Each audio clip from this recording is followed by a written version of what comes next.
Spaghetti and meatballs, here we go guys, one of the big classics, and we're gonna make it even better. The tomato sauce will be perfect, those meatballs will melt in your mouth. I can't wait to show you my very best spaghetti meatballs. All right, so I guess we should start off by setting a few parameters here. I mean, what are my best spaghetti meatballs? What am I talking about here? Okay, I am talking about the very best, most savory, umami-packed tomato sauce with a few little extra ingredients, of course, because it's my tomato sauce. And then meatballs that are super soft, super savory, and really like kind of light almost in terms of like flavor and texture, and you'll see what I mean. Stay with me guys, this is one epic little meatball and spaghetti journey we're gonna go on. Now I just need some extra virgin olive oil to start. And before that oil gets too hot, I want to add in my garlic. You really want to be gentle here, I don't want that garlic to burn. Nice little sizzle, just for a few seconds, and then I'm going to add in my tomato. Now I like to use whole peeled tomatoes for this. I just think with the whole peeled ones you kind of get less, they seem less watery to me. I get a better flavor out of them, so that's why I'm using those ones. And then I also want some tomato paste. So there's going to be a few ingredients here that are all about like umami, savoriness, boosting that kind of really kind of big flavor. Tomato paste is one of them. Tomato paste has those umami compounds that really make everything taste good. So tomato paste.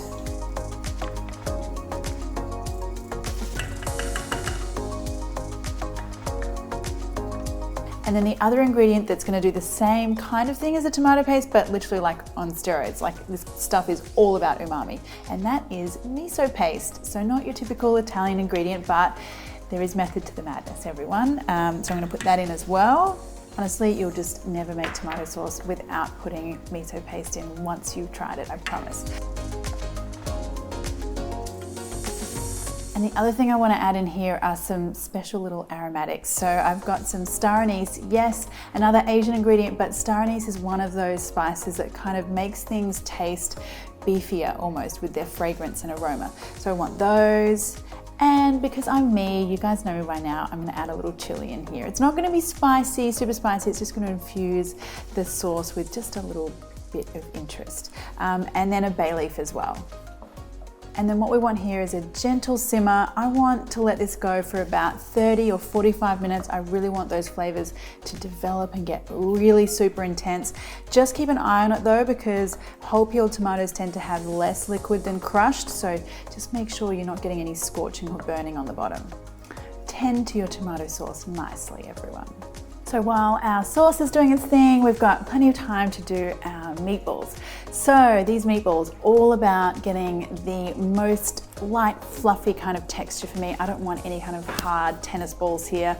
So first up, we're gonna do a little panko breadcrumb mush. That's gonna help with the texture. So I want some milk in with my panko breadcrumbs and just give that a mix. And you just wanna let that kind of get mushy, basically, a few minutes.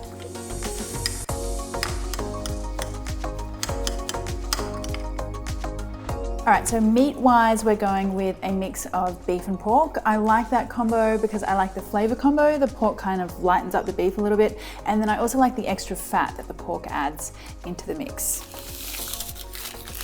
So beef first. And this is not the time to get lean beef, guys. We're not going for a diet meatball dish here. We're going for the best meatball dish here. So a little bit of fat in here is good. And the pork.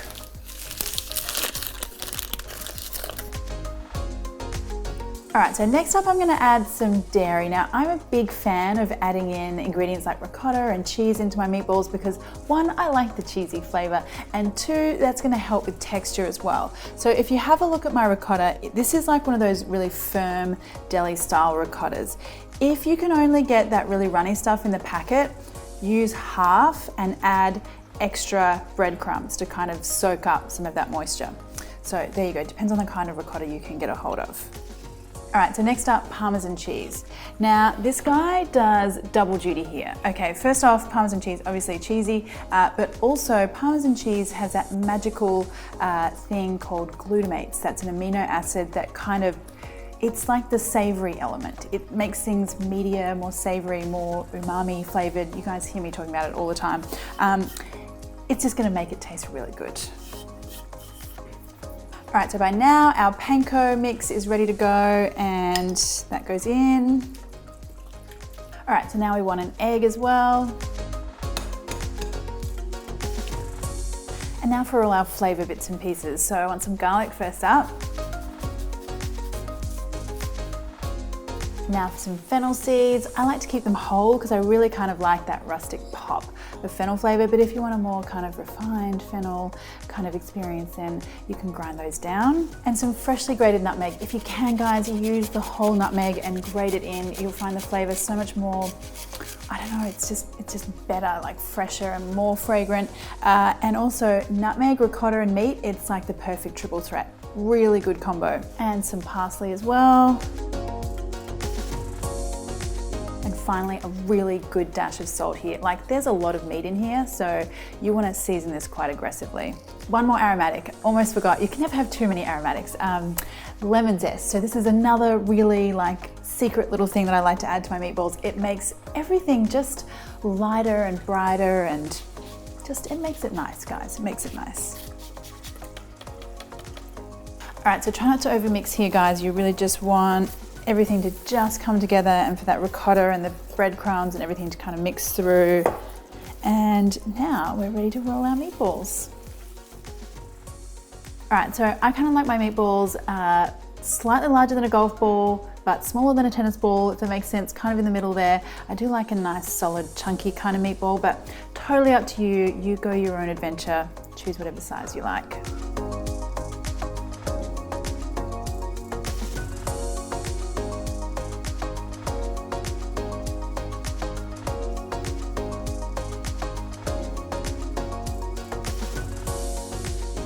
All right, so now these guys go into the oven for around about 20 minutes. What I'm looking for is a really beautiful golden color on the outside. They don't have to be fully cooked through because they're gonna cook through in our tomato sauce.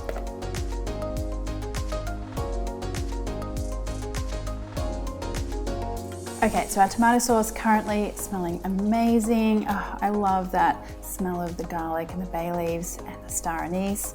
All right, now speaking of those aromatics, we want to get them out, obviously, before we use our tomato sauce. So I got the chili and star anise and the bay leaf as well. All right, so let's take a look in here and you can see that my whole tomatoes have broken down. They're kind of looking all rustic and chunky in there. Now that is looking really, really good. All right, so I can smell these meatballs already in the oven. They are really making me very hungry. Let's have a look and see what they're like.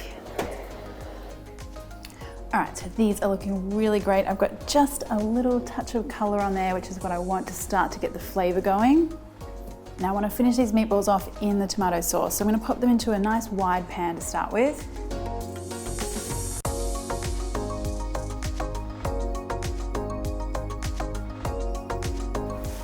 And now our tomato sauce on top.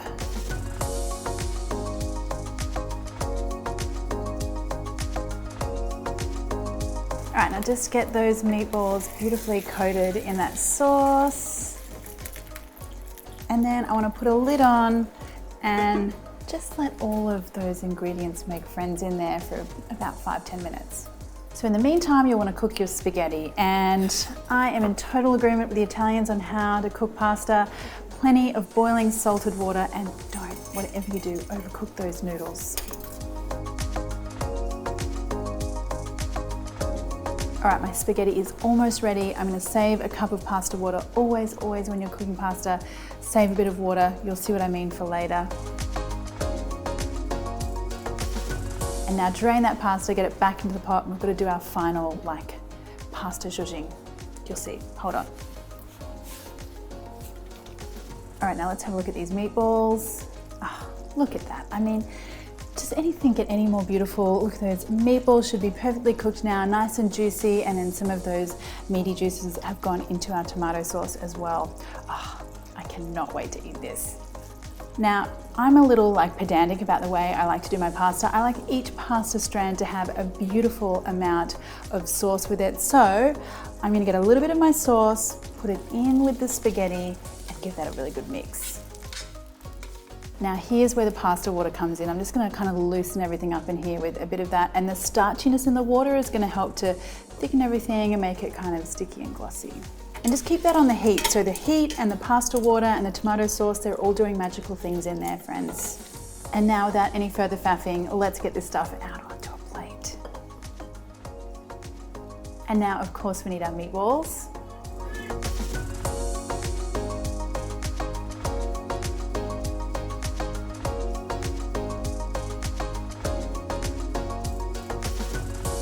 And a really good lashing of cheese. And there you go, friends. Not the most traditional spaghetti meatballs, but the very best spaghetti meatballs I know how to make anyway. Let me just make sure.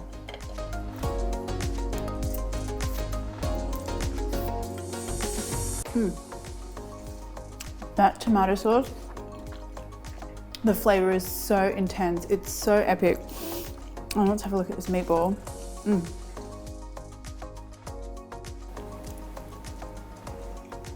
It literally just melts. It melts, but then you're getting like a little bit of cheesiness. You really can tell that you've got that hint of lemon in there, which is just beautiful. The whole thing. It just really is great, guys. Oh, epic.